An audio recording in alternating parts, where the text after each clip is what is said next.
Welcome to Two Idiots and a Dog, Idiots Unleashed. We really need a witty line for this week. It's going to be super hard. No, actually, it's going to be super easy. Barely an inconvenience. Oh, really? Yeah, we'll just steal Pitch Meeting's tagline. Wait, didn't you just do that? You're right. Sorry, Pitch Meeting. Sorry. Just a quick warning, this is an uncensored podcast, so you may hear adult language or other content not suited for children, the workplace, church, or, frankly, human consumption. This week, our topic is... we're going to get some fan hate from this one. A little bit. Plot holes in Star Wars.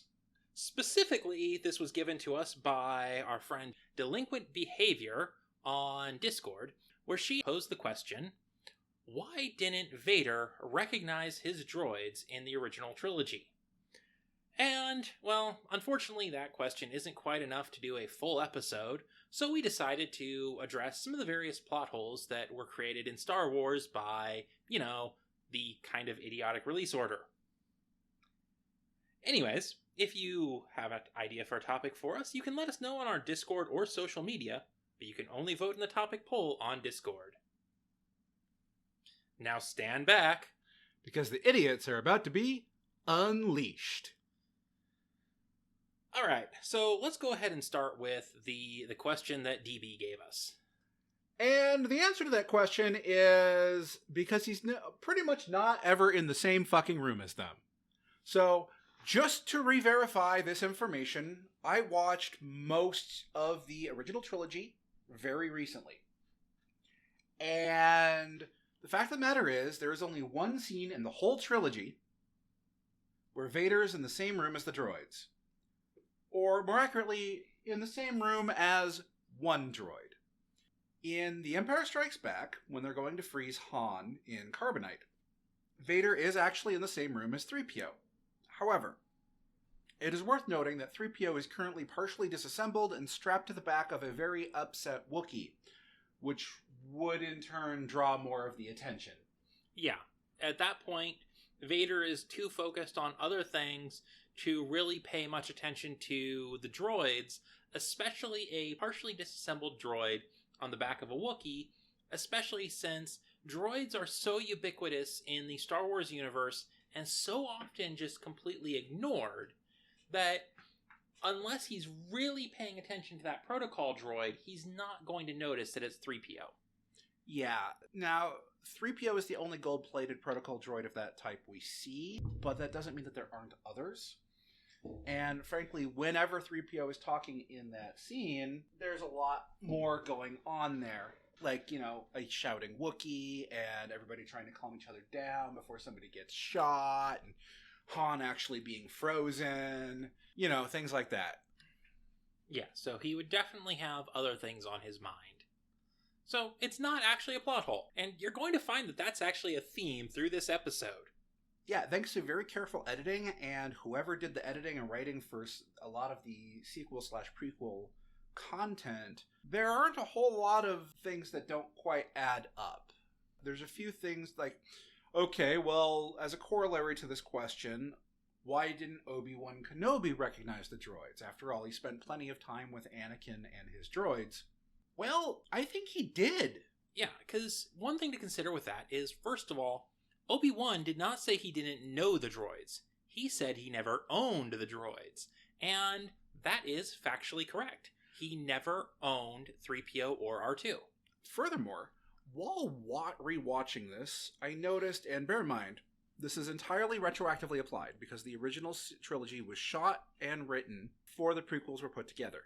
And the Clone Wars was put together. And.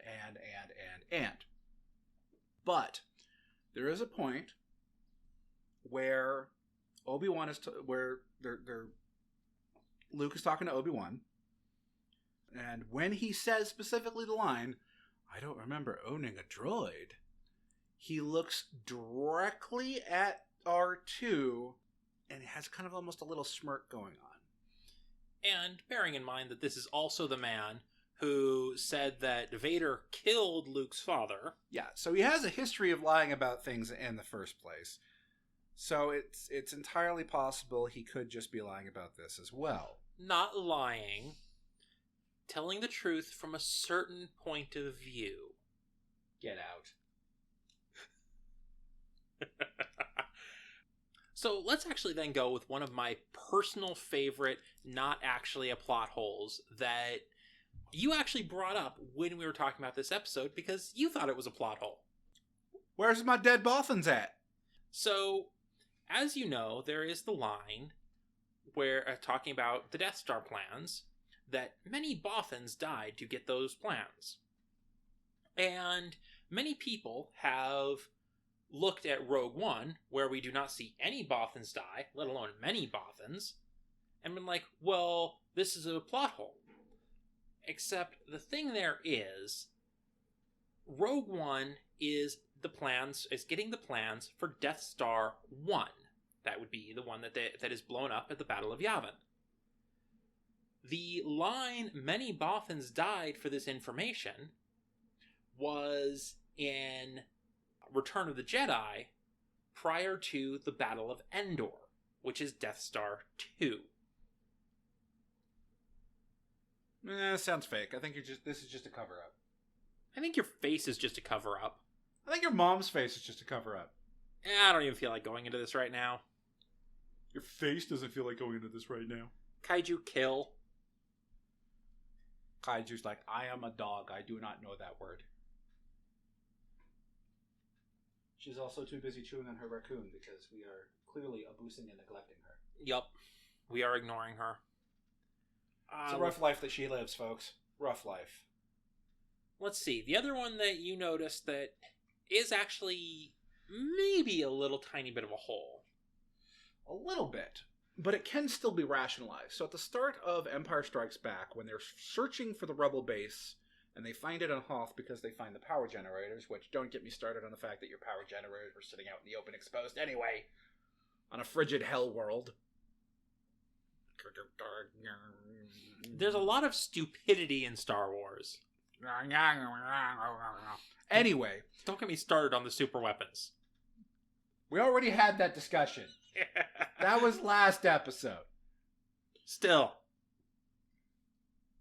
There is a point where Vader is looking at the screen with the Admiral, and the Admiral is being all dismissive.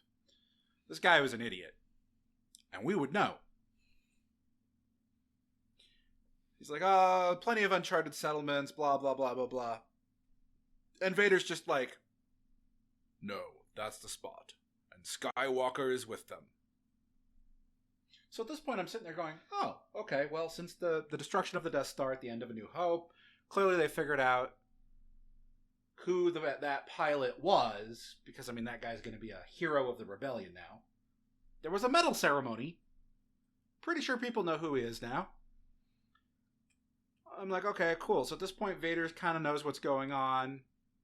All right. Except later,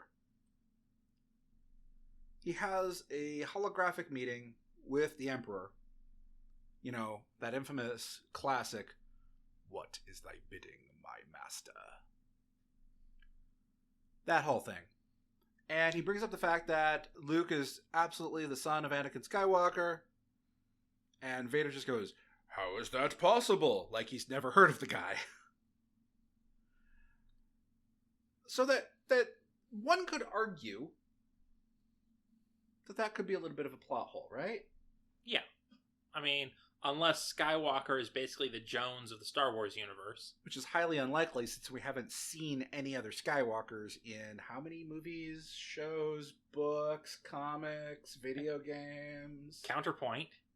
How many people have we met in Star Wars who have the same last name if they're not related to someone else? It's entirely possible that nobody in Star Wars has a family name that's not related to someone else. We're not going to get into that. That is... I'm not caffeinated enough to go down that Sarlacc pit. We are not Star Warsologists. That we're gonna leave that to people like the Thoughts on Star Wars podcast. Yeah, and our friend Bjorn. Hi, Bjorn.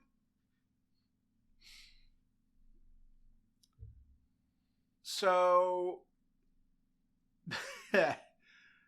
there is, however, another point of view. One could argue that Vader still has just enough of Anakin in him that when he realizes that this is his son, he wants to keep him as far away from the Emperor as possible. So he isn't letting the Emperor know that he knew until, well, the Emperor brings it up himself. Yeah, my personal take on this, so this is like a theory of a theory at this point, right? Is that Vader's original plan was to leave Luke alone. Just leave him the fuck alone, let him grow up on Tatooine, live his life, hoping that his kid would just stay out of the way of galactic history. However, once it came to light that he existed, unequivocally, undeniably, I believe that in that moment, Vader's plans immediately switched gears from hiding him and protecting him to having him join him and, well, like the man himself says, rule the galaxy as father and son. Which seems like a pretty good plan to me. Yeah. Now, of course, all of this is a theory. We don't actually know the context of what was going on behind the scenes with that. Maybe this is covered in novels somewhere, but I don't know. I've never read any of the novels because I don't want to go into that particular Sarlacc pit either. I've read some of the novels. It's not covered in any of the ones I've ever read. Well, that's a pretty short episode. Yep. All in a week's work. Well, alright, I'll go ahead and start wrapping up the equipment, and... I found something here. Uh-oh. On the website NME, never even heard of this website before today, I found 25 plot holes that will ruin Star Wars for pedants. Just so we're clear, this was written in 2017, so I think it's missing like the most recent movie, maybe the most recent two. But anyways, something like that. All right. Let's see how many of these are real plot holes. Oh man, we were done. We could have just gone home. All right. All right, let's do this. The plot holes run in chronological order of the films. All right, let's go. Let's do it. So, we're going to start with some plot holes from Phantom Menace. All right, so in Empire Strikes Back, Obi-Wan's ghost tells Luke that Yoda was the Jedi Master who instructed him. Now, of course, in Phantom Menace, Obi-Wan has Qui-Gon Jinn. Mm-hmm. So, oh my god, plot hole. No, because Yoda taught every Jedi. He was the saber instructor.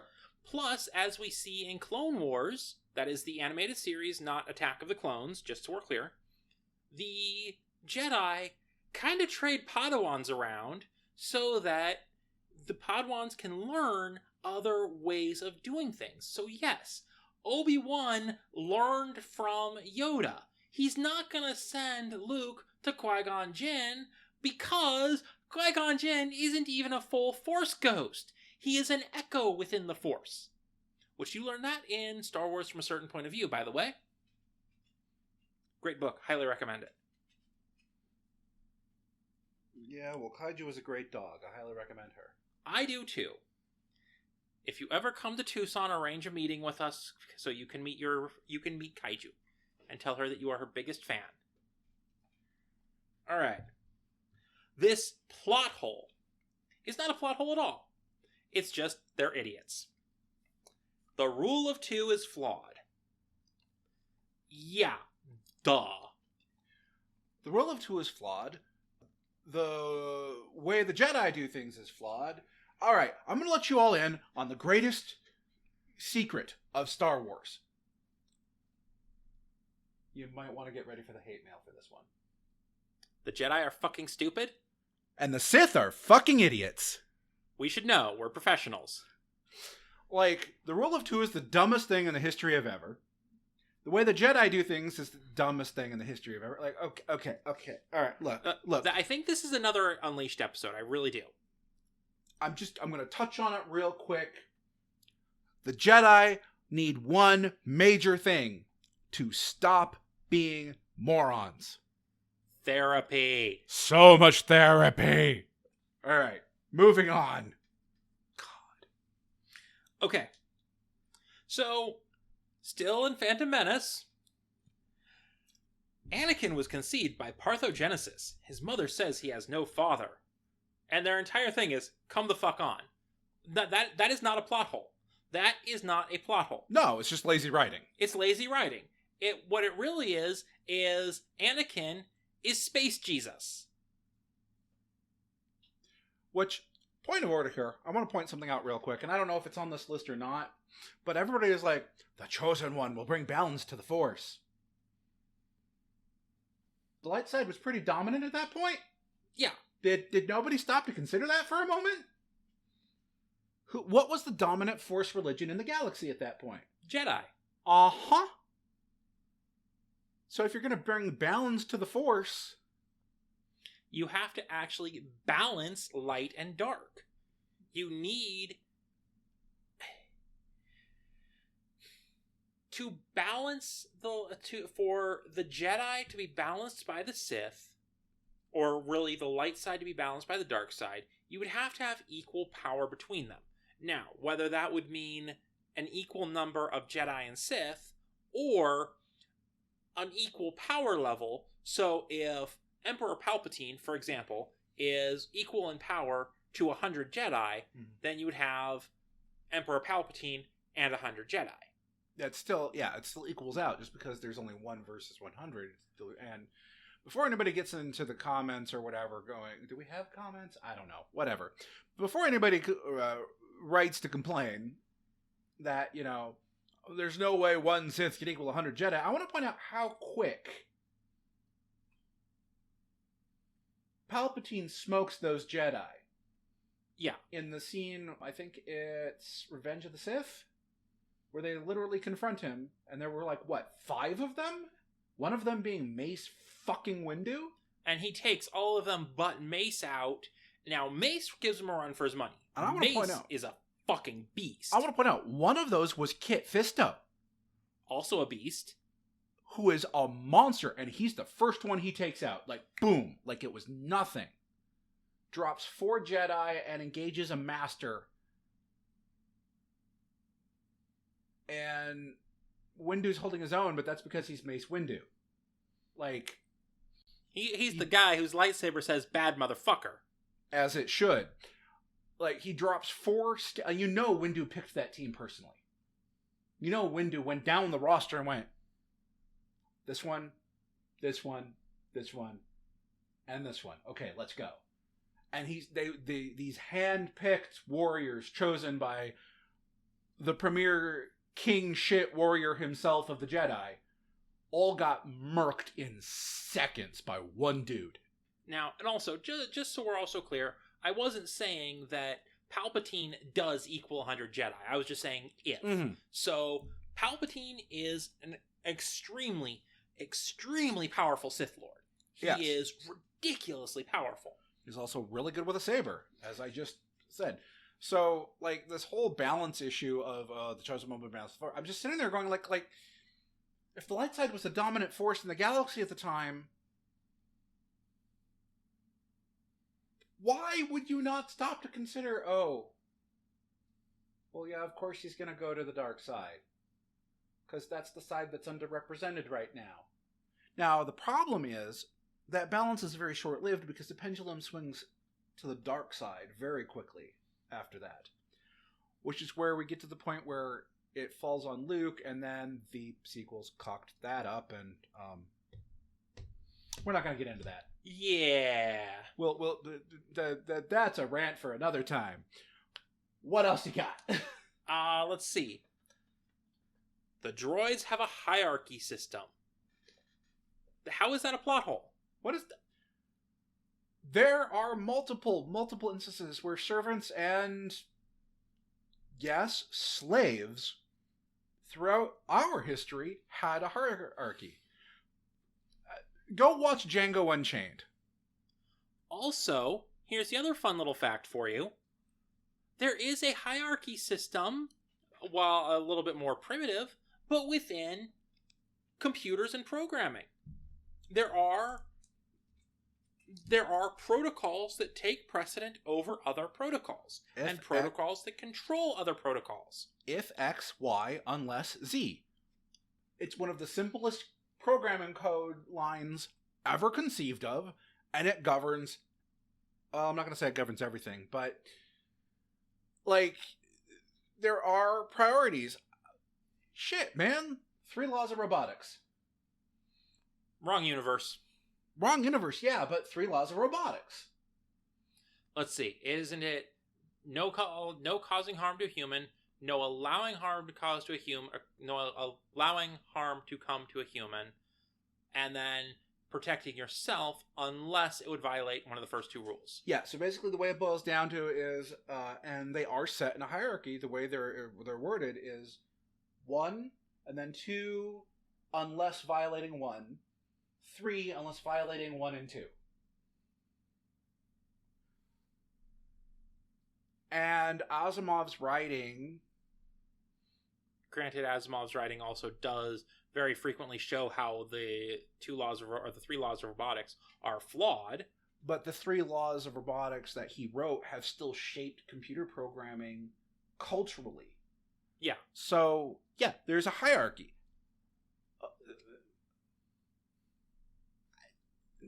Yeah. Now, we could go on an epic rant about the Clone Wars and the use of the clones versus the droids and all that. That was actually one of the potential topics for this episode, and I do hope we can do an episode on it eventually. But... it's basically going to be 45 minutes of us just swearing loudly. Yeah. And occasionally saying Star Wars words. By the way, that's only a half joke. Anyway, what else you got? Because I'll be honest, I'm out of ideas. I've gone over the original trilogy. Like, there's lots of bad writing I could get into. Don't get me started on The Last Jedi. Do not. Do not. I hate sand.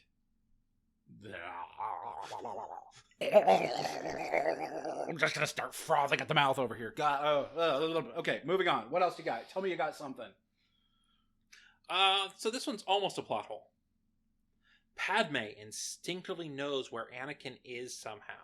That is, in Attack of the Clones, when her ship gets shot down chasing Dooku and Anakin carries on. But, so they're saying Padme couldn't possibly know this, but she exits the wreckage of her ship and somehow knows that Anakin is at the hangar.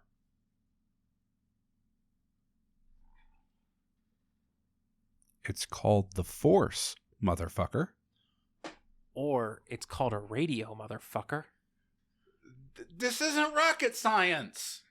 Just because we don't see Anakin call down to Padme and say, hey, did you survive the crash? Cool, we're heading here, doesn't mean he didn't do it. Yeah, it and then even if he didn't, the Force exists. And okay, well, we aren't really shown that Padme is Force sensitive. She might be, but we're not shown that. Here's the thing. The Force doesn't always care if you are Force sensitive. If the Force has a use for you, the Force will guide and protect you. We see this in Rogue One when Chirrut walks to that switch untouched by blaster fire until the moment he throws the switch. Mm-hmm. This is also actually a common theory for how it is that Han Solo survives so much stupid shit he should never have survived, because the belief is that the Force is protecting him because the Force had a use for him. I prefer lucky to good. And is lucky a Force power? Quite possibly. Alright. Now we're up to episode 3. Existing canon suggested Leia knew her mother. Nope. In Return of the Jedi, Leia recalls her mother as beautiful, kind, and sad, suggesting that she was alive during Leia's childhood. Nope. Of course, we know in Revenge of the Sith that Padme dies in childbirth. leading to Leia being adopted by the Organas. And fun fact, Organas, plural? Almost like Bail had a wife, maybe? and fun fact, Leia didn't know she was adopted. Yeah. Now, not letting your child know they're adopted is, especially by the time they're an adult, is a little bit screwed up because medical history, all that, but... I'll give this one a pass just because they were trying to protect her, but yeah. In the real world, there are a whole lot of things, like, telling your child they're adopted doesn't mean you're telling your child you don't love them, or that they're not family. And we've seen this in media too much where it's like, well, you're adopted. So what? Here's the thing. If you're adopted, that means your parents willingly chose you. There is no way, if you are adopted, you are a mistake. Your parents chose to have you. They literally, they picked you out of a catalog. Okay, yeah. Not quite, but... Just about. We like this one, but do you have a newer model? Nope, I don't think I'm going to make that joke on the microphone. Moving on. Okay. In A New Hope, Vader has no idea about his children. Of course not! He thought they all died! You know, when his wife died because he force choked her? But no, she died of sadness. Bad writing is not a plot hole. Bad writing is bad writing. Bad writing is bad writing. And now, okay. Bad writing can lead to a plot hole, but that's not the case here. Surprisingly. Just so we're clear, we do both love Star Wars. Yeah. But there are a lot of... Okay, I'm going to say something that's kind of unpopular here, but Star Wars has always been kind of schlocky space opera. The original trilogy was incredible for its time, had amazing special effects, had really solid storytelling, but at its core, it was still schlocky space opera. Yeah. And it has never evolved beyond that. Whereas other media has.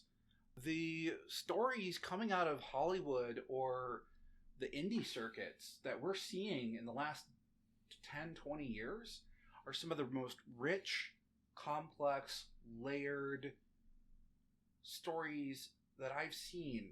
Unless they're just retelling the same old story over and over again. I'm looking at you, Hollywood, but that's a discussion for another podcast. Well, and here's the thing. You can still tell the same story over and over again, but if it's about how you're doing it. A lot of the reboots and remakes have still been kind of crap. But there's still a certain amount of layering and complexity to things to where you can, I'm not saying they do, I'm saying they can tell that story in an interesting and complex manner. The writing in Star Wars is not. And don't get me wrong, again, we love it. We even like the sequels. They have their problems. Oh, Lord, do they have their problems. But we still like them. And the fact that we can like them together does say that there are some strengths there because, I mean, look at our disagreement on, like, the Matrix sequels. There was only one sequel to The Matrix. Yeah. Just gotta throw things at you. Well, alright. So, moving on. Okay, here's a huge plot hole. It's really a serious plot hole, guys. Is it big enough to drive a Star Destroyer through? Dude, this plot hole is big enough to drive Death Star 2 through. Luke keeps his dad's name. That's not a plot hole. That's just stupidity. Yeah, I mean, okay. Again, unless Skywalker is the Jones of the Star Wars universe. Maybe it is. Probably not, but yeah. But if it's not, then Luke keeping the Skywalker name was stupid. He should have, like Leia, taken the name of his adoptive parents. So in this instance, Lars. Now, granted, Luke Lars would be a terrible name. But yeah, that's not a plot hole. Yeah, it's just stupidity. NME, you need to hire better content writers. So now that we've been blacklisted from one online publication. Okay, now this one I will give them that they have a point. It's not a plot hole, but they have a point. Alright. The Imperials should have shot down the droid's escape pod in A New Hope. Oh, absolutely, but that was still stupid. That was still just stupidity. That was still stupidity and or bad writing, not a plot hole. Well, here's the thing. We see this level of arrogant stupidity in the Imperial brass a lot. I mean, the guy who basically tells a sorcerer his magic doesn't work and then gets choked out in front of everybody by said magic. The guy who doesn't shoot on the pod. The admiral who's just like, oh, it could be any kind of settlement. There's no point of even going to check it out. When Grand Moff Tarkin says that his base is indestructible and stays on it even when they should be evacuating. Yeah. The actual creation of both Death Stars. I mean, it just keeps going. Which actually, that does remind me of another one we had talked about that's not on this list. But the admiral that gets choked out for calling, the Jedi religion stupid. Yeah. Now, Admiral, General, whatever the heck he was. So, one thing that does... It's not really a plot hole, but it still just seems a little odd in Star Wars that in the original trilogy... Well, now I have to edit this out. Great, thanks. So, you have that whole thing in the original trilogy where it kind of feels like the Force religions are ancient. Like, Jedi are things of legend. They are myths. And the problem is, this was 20 years after the Clone Wars. This was... Yeah. Now, I will say, they are ancient. They are old religions. They've been around since, honestly, before the Republic. But the attitude on display implies that they're forgotten relics of a bygone era, and by era we mean like hundreds of thousands of years ago, if not more. Yeah, like this was 20 years ago. Like this would be like if the church, which church I don't care, take your pick, collapsed overnight, and then in 20 years everybody was like, "Oh man, remember those guys? Man, their beliefs were weird." Or like, honestly, I mean, okay, what's a major event 20 years ago?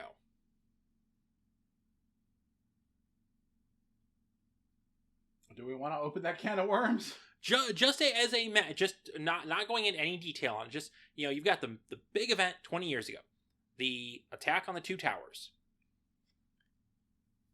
The attitude is like that. It would be if like we were talking about that like it was ancient history. Like this happened like we were talking about the attack on Pearl Harbor instead. Or the sacking of Rome. Yeah, we're shown this like this is some kind of long forgotten thing. Yeah. But Luke is... I don't even think Luke is 20 years old and... 19. I think he's 19. Yeah, I believe he's 19. Up on 20.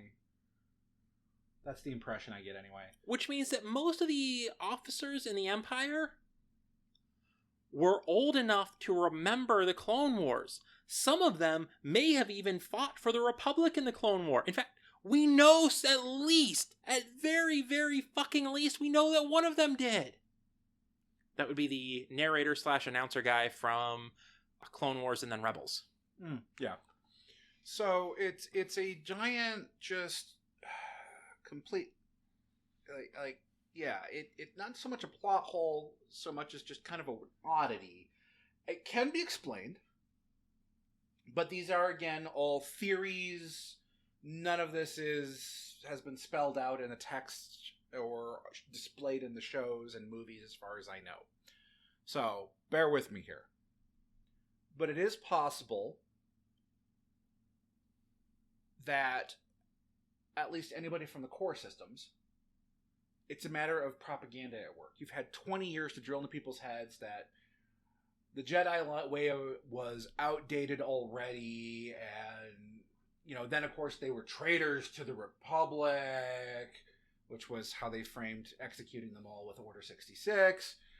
This, that, and everything else. They tried to kill Palpatine.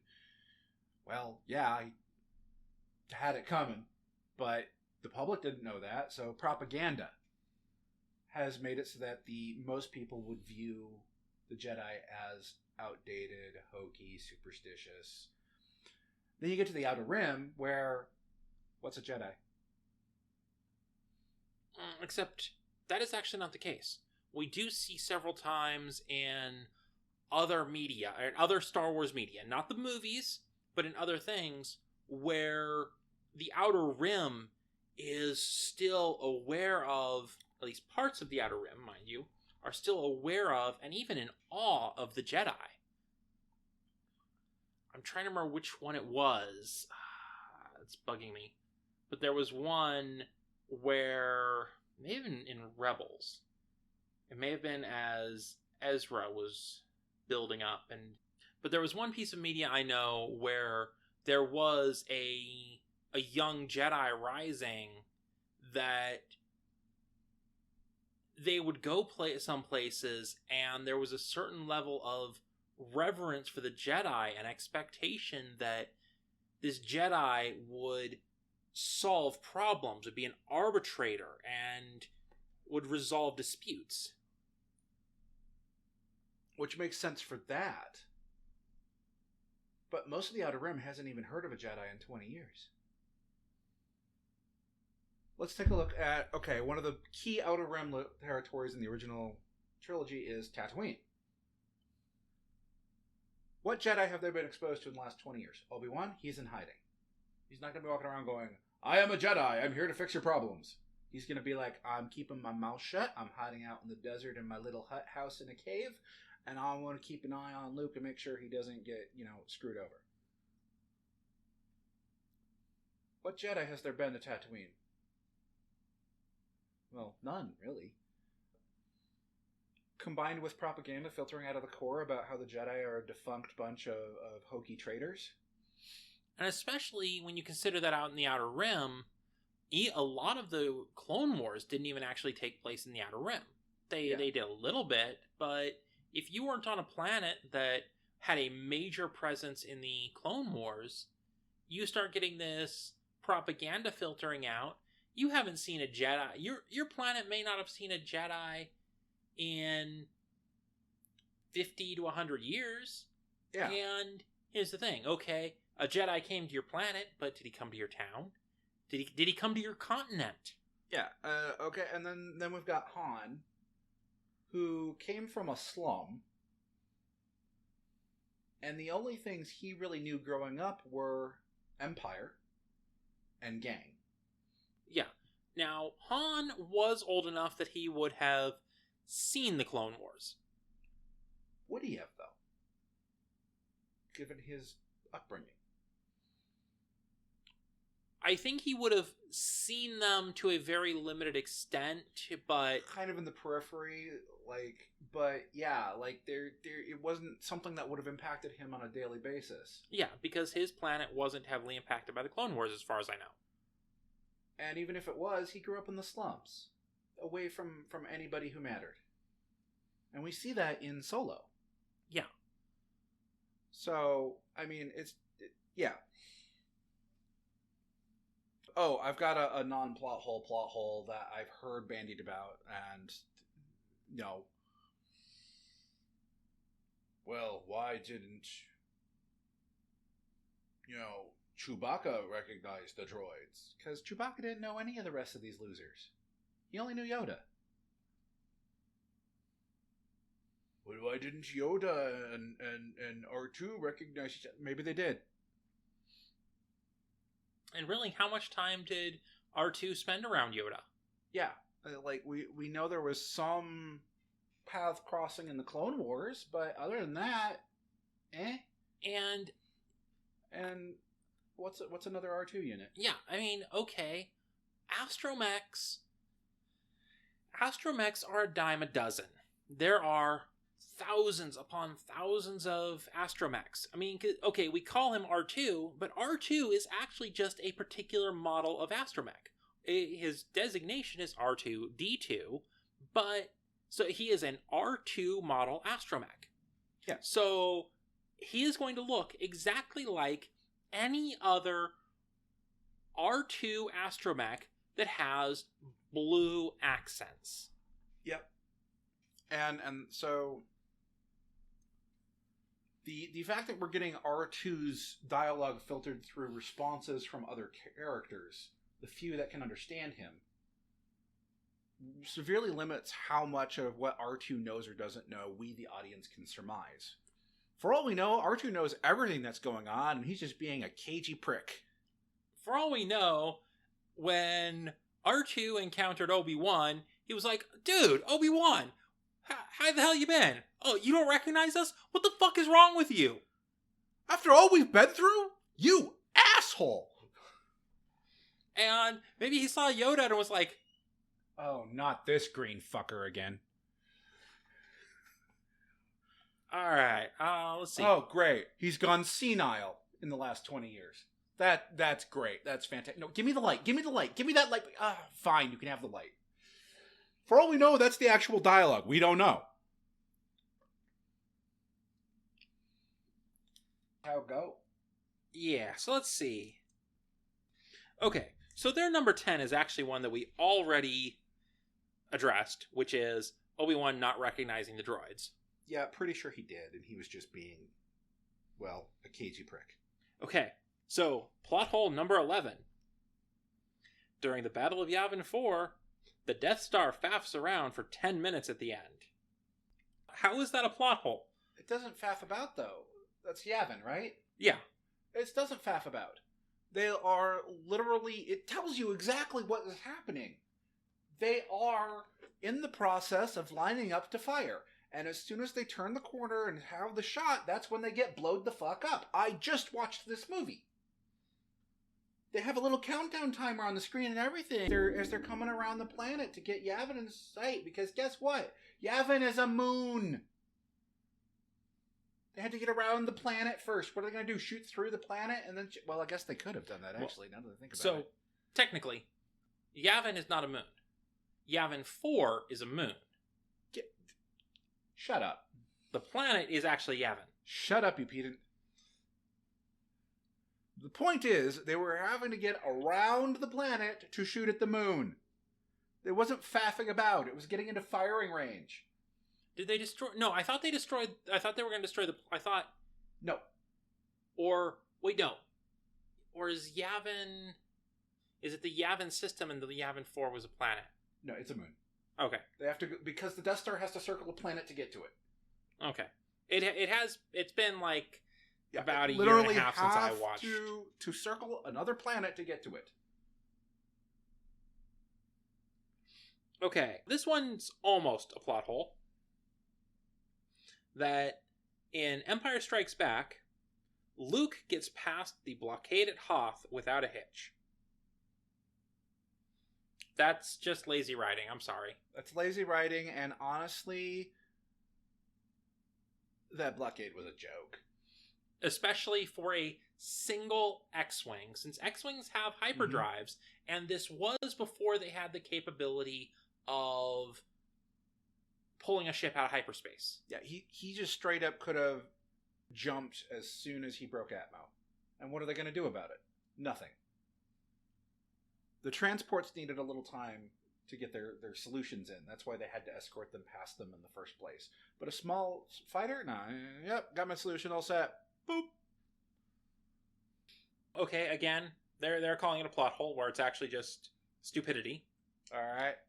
In Cloud City, the Millennium's Millennium Falcon's hyperdrive is disabled, but that doesn't prevent them from escaping, so why not just damage the engines beyond repair? That is Imperial stupidity, not a plot hole.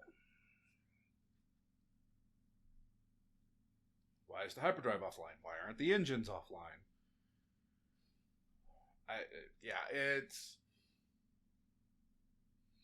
It's just stupidity. That's not... Alright, this one is so great, I need to read the entire entry for you. Okay. Number 14. Jabba the Hutt has a droid torture chamber in his palace. This would imply droids feel pain like humans and is demonstrably ridiculous. Except we know that droids can feel pain. We do know that droids experience pain. We know that droids experience fear. We see this in the Clone Wars. 3PO got blown up. He was not happy about it. Did you think he was unhappy about it because he was taken apart? No, he was unhappy about it because getting blown up fucking hurts. And we actually do, in another property, I don't remember which one off the top, see a droid getting tortured. Yeah, they have pain. Why does Jabba have a droid torture chamber? Because Jabba's an asshole. And droids can be tortured. Alright, you know what? I'm gonna regret this. Give us one more. Just one? Just one. Give us one more. Well, if we're only getting one more, I need to find a good one. Yeah, find us a good one. Or a bad one, as the case may be. So basically, this episode pretty much wound up to us taking the piss out of this list, which I guess, I mean, we did address the original question that was posed, so I guess it's okay. So the problem is, there aren't as many plot holes and continuity errors as everybody think there are. I mean, shit, the version I watched, they even went back and dubbed over Boba Fett. So here's a fun thing.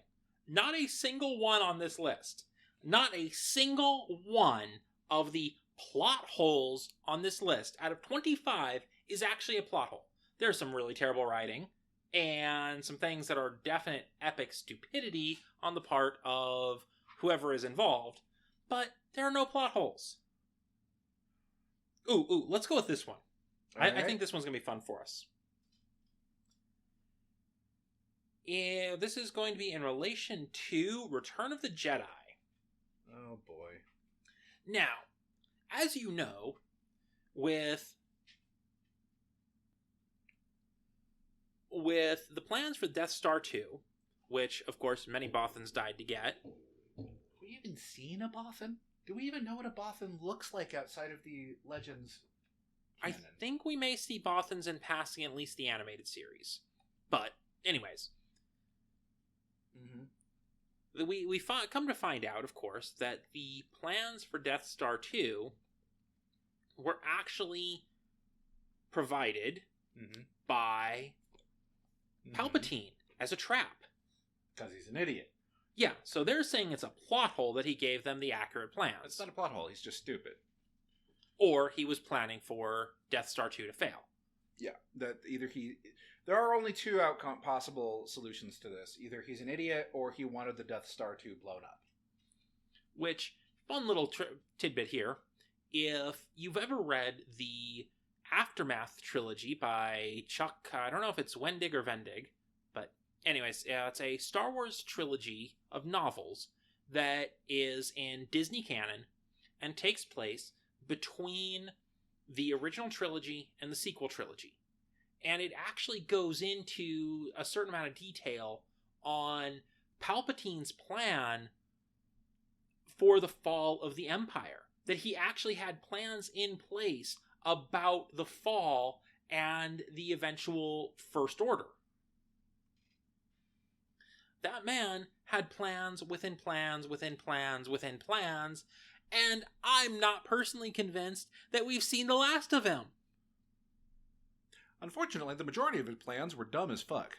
Well, yeah, because the Sith are idiots. Mm-hmm.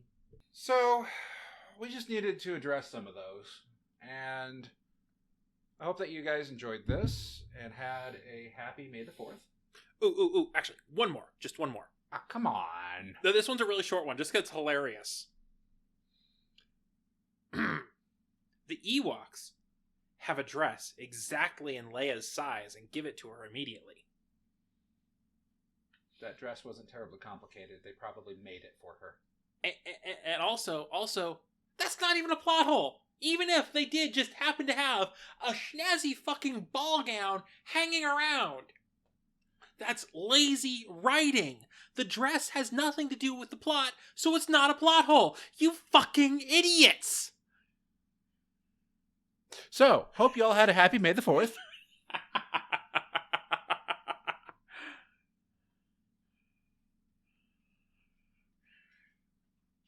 And that's all I got. What about you? Hey, Kaiju, do you have anything to add? Do you have anything to add? She's like, you haven't fed me yet. Why haven't you fed me yet, you asshole? It's because we fed you earlier, and you're gonna get fed again soon. Yeah. I think all I have to add is, may the Force be with you. And also with you. So that's it for this week. If you like what we do, please give us a like, follow, rating, and all of that other random nonsense on your favorite podcatcher. You can also support us on Patreon for special bonus content and episodes a week early, or tip us on Ko-fi. You can find those and our social media platforms and Discord server in the show notes. Also, be sure to check out our friends over at Anime Talk. I believe that's... Oh man, I actually totally forgot the host's name. But he's a cool guy, and he apparently knows his shit about anime. Remember, kids, we're professional. Professional idiots.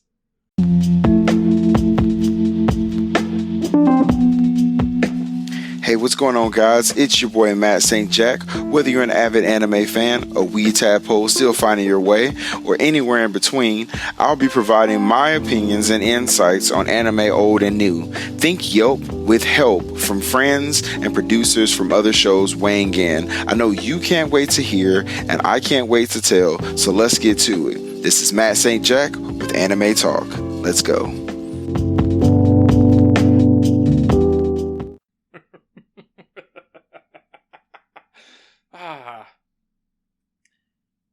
Last, but certainly not least, we want to give a quick shout out to our supporters on Patreon, Ko-fi, and especially these idiots. Random Warrior and Rain.